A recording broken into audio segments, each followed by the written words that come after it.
Ladies and gentlemen, welcome to the main event.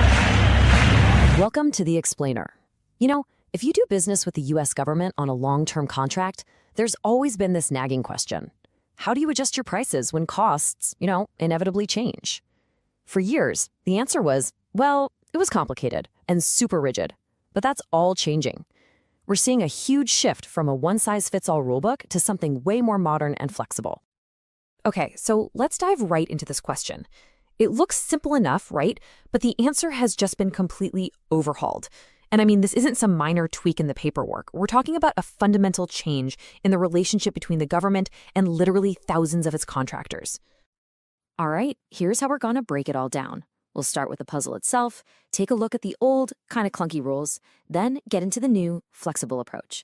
We'll even talk about the 3 pricing flavors, and finally, wrap it up with why this whole thing is such a big deal. So let's set the stage, right? Just imagine you sign a 5-year contract. Over those 5 years, what happens? Inflation kicks in, supply costs go nuts. The price you set on day 1 might not be fair or even sustainable by year 3. The government absolutely needed a system to handle that reality. And the official name for this whole process is the Economic Price Adjustment, or EPA for short. Just think of it like a tool that lets a contract's prices, breathe and adapt to what's actually happening in the economy. For any long-term government deal, having a clear EPA is absolutely crucial. So, how did this all work before? Well, let's just say the old system was the source of a lot of headaches. It was defined by this really rigid top-down approach that, frankly, frustrated a ton of businesses.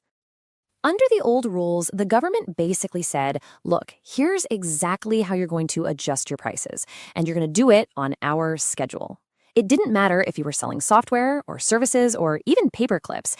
Everybody got squeezed into the exact same box. And you can imagine this often clashed with how businesses actually price their products out in the real commercial world. But recently, that all changed. The government rolled out this massive update that basically flips the old model on its head. It's a move toward a system that's really built on flexibility and, actual collaboration. The new philosophy is really all about simplification. They got rid of those old, super complicated clauses and replaced them with one single streamlined rule. The message here is pretty clear. Let's stop making things so complex, and let's actually start working together. This chart just captures that shift perfectly. We're moving from a world where the government prescribed every single tiny detail to one where the contractor gets to propose a method that actually fits their own business practices. In short, it's a big shift from dictation to negotiation. So, you might be wondering, how does a company actually make this switch? It doesn't just happen overnight. For existing contracts, the whole process kicks off with what's called a triggering event. Once that happens, the contractor agrees to the new terms and then submits a modification to lock in their new way of handling pricing. And what are these triggers? Well, it's pretty logical, actually. If you want to raise your prices, or maybe add a new product to your contract, or when your contract is up for an extension, boom, you have to switch to the new system. Or, you can just volunteer to do it early and get ahead of the curve. This brings us to the real heart of the new system.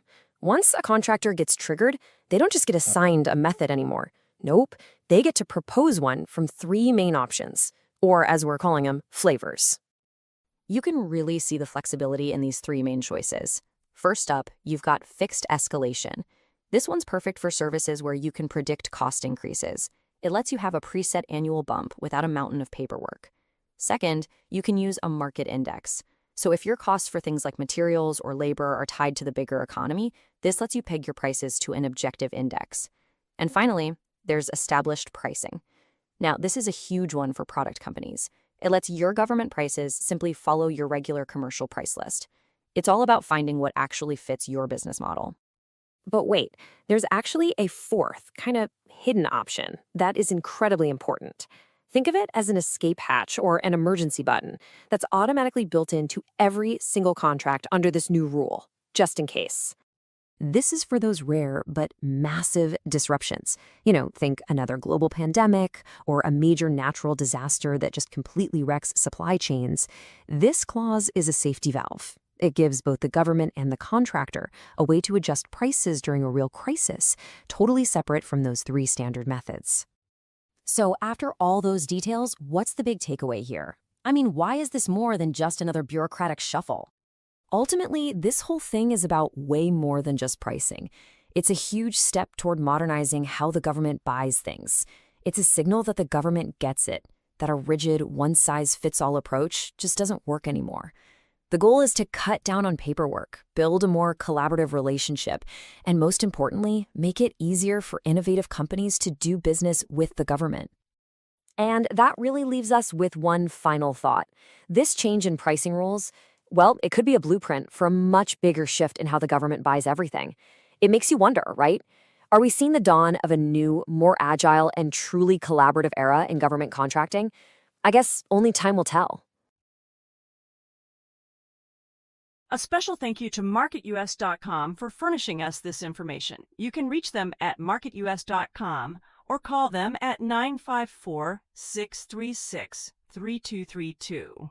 Before we go, this deep dive was created by the MarketUS.com team. Let us know your thoughts in the comments below. It's right below the subscribe link.